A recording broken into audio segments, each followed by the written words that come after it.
Assalamualaikum warahmatullahi wabarakatuh. Saya Wahyudi, mahasiswa semester 2. Saya berkuliah di kampus Institut Agama Islam Al-Qadiri dan saya mengambil prodi atau jurusan Pendidikan Agama Islam. Di sini saya akan kembali menjabarkan atau mereview materi yang sudah dijelaskan oleh teman saya. Yang mana materi kali ini atau makalah kali ini berkaitan dengan mata kuliah pengantar studi Islam. Baik, kita langsung ke pembahasannya. Namun sebelum itu, judul dari makalah yang akan kita bahas ialah sumber ajaran Islam. Baik, kita langsung menuju ke pembahasan, yaitu sumber pokok ajaran Islam adalah wahyu Allah Subhanahu wa taala yang dituangkan dalam Al-Qur'an. Meskipun Al-Qur'an diturunkan dengan menggunakan bahasa Arab, bukan berarti diperuntukkan hanya bagi bangsa Arab, melainkan bagi seluruh umat manusia tanpa mengenal ras atau suku, keturunan, warna kulit, bangsa dan bahasa. Oleh karena itu, tidak seluruh ayat Al-Qur'an bersifat terperinci dan jelas. Pembahasan yang pertama ialah Al-Quran, pengertian Al-Quran. Menurut Manna Khaliq Al-Qatan, Al-Quran secara etimologis berasal dari kata qira'ah, yaqra'u, qira'atan atau Qur'anan, yang berarti mengumpulkan al-jam dan menghimpun ad-dam, huruf serta kata-kata dari satu bagian ke bagian lain secara teratur. Dikatakan Al-Quran, ia berisi intisari semua kitabullah dan intisari dari ilmu pengetahuan. Di kalangan para ulama dijumpai perbedaan pengertian Al-Quran, baik dari segi bahasa maupun istilah. Pendapat Asy-Syafi'i 150-204H mengatakan bahwa Al-Quran bukan berasal dari akar kata apapun dan bukan pula ditulis dengan memakai hamzah. Lafaz tersebut telah lazim digunakan dalam pengertian kalamullah, firman Allah yang diturunkan kepada Nabi Muhammad SAW, sebagaimana kitab Injil dan Taurat dipakai untuk kitab-kitab Tuhan yang diberikan kepada Nabi Isa dan Nabi Musa alaihissalam.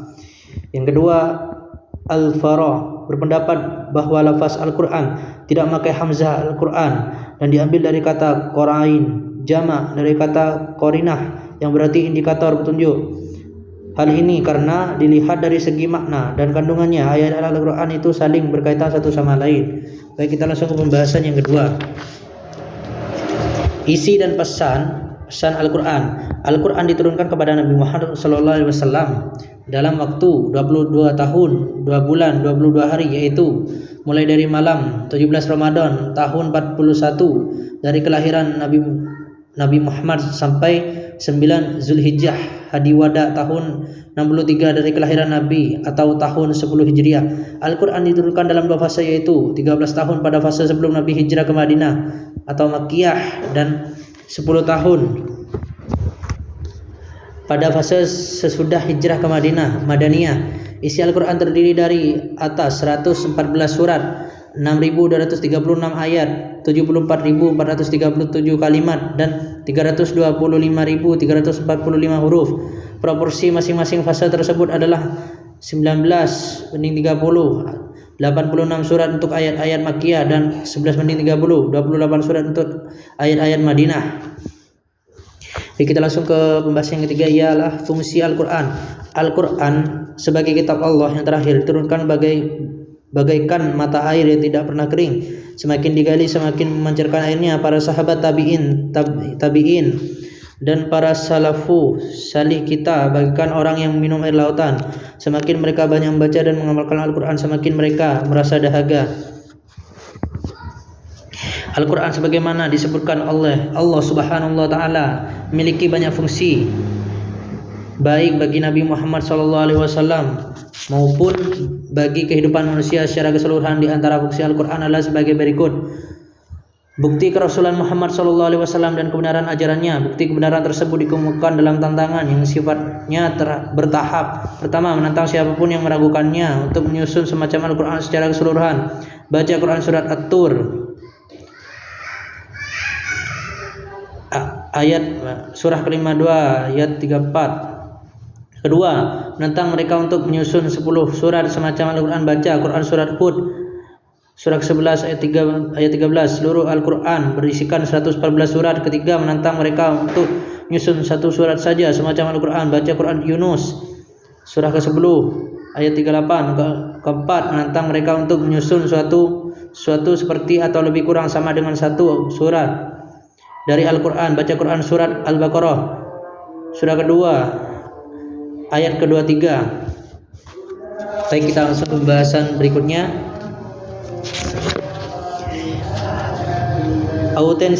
Bukti-bukti autentisitas Al-Quran.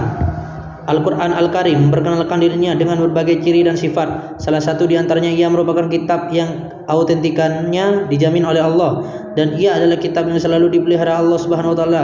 Berfirman, Inna nahnu nazzalna dzikra wa inna lahu lahafidun. Artinya, sesungguhnya kamilah yang menurunkan Al-Quran dan pasti kami pula yang meliharanya. Quran surat Al-Hijr surah ke-15 ayat ke-9. Baik, kita langsung ke pembahasan yang selanjutnya, yaitu autentisitas Al-Quran dilihat dari aspek kesejarahan. Sebelum menguraikan bukti-bukti kesejarahan, ada baiknya kita mengumumkan pendapat seorang ulama besar Syiah kontemporer, Muhammad Hussein At-Tabtabah, yang menyatakan bahwa sejarah Al-Quran begitu jelas dan terbuka sejak turunnya sampai masa kini. Ia dibaca oleh kaum muslim sejak dahulu sampai sekarang, sehingga pada hakikatnya Al-Quran tidak membutuhkan sejarah untuk membuktikan keautentikannya. Kitab suci tersebut lanjut Tabatabai perkenalkan dirinya sebagai firman-firman Allah dan membuktikan hal tersebut dengan menantang siapapun untuk menyusun seperti keadaannya. Ini sudah cukup untuk membuktikan, walau pun tanpa bukti-bukti sejarahan. Salah satu bukti bahwa Al-Quran yang berada di tangan kita sekarang adalah Al-Quran yang turun kepada Nabi Muhammad SAW tanpa pergantian atau perubahan adalah berkaitan dengan sifat dan ciri-ciri yang diperkenalkannya, menyangkut dirinya yang tetap dapat ditemui sebagaimana keadaannya dahulu. Baik, kita langsung ke pembahasan yang berikutnya, ciri-ciri dan sifat Al-Quran. Dilihat dari ciri dan sifat Al-Quran, autentisitasnya dapat dilihat dari aspek-aspek berikut. 1. Keunikan redaksi Al-Quran. Al-Quran dipandang sebagai mukjizat Nabi Muhammad SAW terbesar yang berfungsi untuk melegitimasi kerasulannya. Kemukjizatannya itu tidak hanya terbatas pada makna objektif yang terkandung di dalamnya, tapi juga lafaz dan redaksinya merupakan kutipan langsung dari Allah Subhanahu wa taala. Karena itu tidak mungkin ditemukan adanya keganjilan redaksinya. Dan jika terjadi demikian, misalnya karena adanya ulah dari manusia yang berusaha mengganti dan mengubahnya, akan segera diketahui bahwa itu bukanlah redaksi Al-Quran.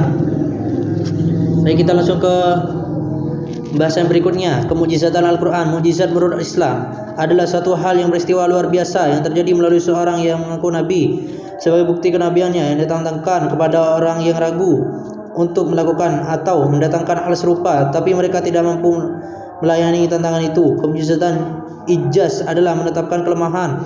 Kelemahan menurut pengertian umum adalah ketidakmampuan mengerjakan sesuatu sebagai lawan dari kemampuan, sehingga apabila kemujizatan telah terbukti, tampaklah kemampuan mukjizat sesuatu yang melemahkan. Mukjizat adalah suatu hal yang luar biasa yang muncul dari para nabi dan rasul yang disertai dengan tantangan dan selamat dari perlawanan. Baik, kita langsung pembahasan yang berikutnya, yaitu hadis. Kedudukan hadis sebagai sumber ajaran Islam selain didasarkan pada keterangan ayat-ayat Al-Quran dan hadis, juga didasarkan pada pendapat kesepakatan para sahabat yang sepakat untuk menetapkan tentang wajibnya mengikuti hadis, baik pada masa Rasulullah SAW masih hidup maupun setelah beliau wafat, sebagaimana dalam firman-Nya, "Wa ma atakumur rasulu wa huduhu wa ma nahakum anhu fantahu." Artinya, apa yang diberikan Rasul kepadamu maka terimalah, dan apa yang dilarangnya bagimu maka tinggalkanlah. Quran surat Al-Hasyr surah ke-59 ayat 7. Baik, pembahasan berikutnya ialah pengertian hadis. Agar tidak membingungkan dan tidak terjebak dalam kesalahpahaman, ada baiknya penulisan memaparkan makna al-hadis atau as-sunnah, al-khabar dan al-atsar, baik secara etimologi maupun secara terminologi. Menurut ahli bahasa, al-hadis adalah al-jadid, baru, al-kabar, berita, dan al-qarib, dekat. Hadis dalam pengertian al-kabar dapat dijumpai diantaranya dalam surat At-Tur surah ke-52 ayat 34, surat Al-Kahf surah ke-18 ayat 6, dan surat Ad-Duha surah ke-93 dan ayat 11. Dalam mengartikan hadis secara istilah atau terminologi ulama hadis dan ulama usul fiqh, terjadi perbedaan pendapat menurut ulama hadis Arti hadis adalah ma'udhifa illan nabiyyi sallallahu alaihi wasallam min qaulin au fi'lin au takririn au sifah. Artinya, sesungguhnya disandarkan kepada Nabi Muhammad sallallahu alaihi wasallam baik berupa perkataan, perbuatan maupun takrir maupun sifat. Ulama usul fiqh mengatakan bahwa hadis adalah aqwaluhu wa afaluhu wa takri yaratuhul lati tubbitul ahkama. Artinya segala perkataan, perbuatan, takdir Nabi Muhammad sallallahu alaihi wasallam yang berkaitan dengan penetapan hukum. Baik, langsung ke pembahasan yang selanjutnya, ialah kedudukan hadis dalam syariat Islam. Umat Islam telah mengakui bahwa hadis Nabi Muhammad SAW digunakan sebagai pedoman hidup yang utama setelah Al-Quran. Ajaran-ajaran Islam yang tidak ditegaskan ketentuan hukumnya, tidak diperinci menurut petunjuk dalil yang masih utuh, tidak diterangkan cara pengamalannya, dan atau dikhususkan menurut petunjuk ayat yang masih mutlak dalam Al-Quran, maka hendak dicarikan penyelesaiannya dalam hadis. Seandainya usaha ini mengalami kegagalan disebabkan ketentuan hukum dan cara pengamalannya belum terjadi pada masa Nabi Muhammad SAW, sehingga memerlukan ijtihad baru untuk menghindari kekosongan, kevakuman hukum dan kebekuan beramal. Langkah selanjutnya adalah mencari pedoman lain yang dibenarkan oleh syariat, baik berupa ijtihad perseorangan maupun kelompok yang terwujud dalam bentuk ijma ulama atau pedoman lainnya, selama tidak bertentangan dengan jiwa syariat. Baik, bahasan yang ketiga ialah kehujjahan hadis. Nabi Muhammad SAW adalah seorang Rasul yang maksum, terjaga dari perbuatan hina, dosa dan maksiat, sehingga sunnah-sunnah beliau selalu dipelihara oleh Allah Subhanahu wa Ta'ala dari segala sesuatu yang menurunkan citranya sebagai seorang Rasul. Dalam Quran surah An-Najm surah ke-53 ayat 3-4 menyatakan, dan tidaklah yang diucapkannya itu Al-Quran menurut keinginannya, tidak lain Al-Quran itu adalah wahyu yang diwahyukan kepadanya. Baik, kita langsung bahasan yang ketiga, yaitu ijtihad. Pengertian ijtihad. Ijtihad secara bahasa berasal dari kata jahada. Kata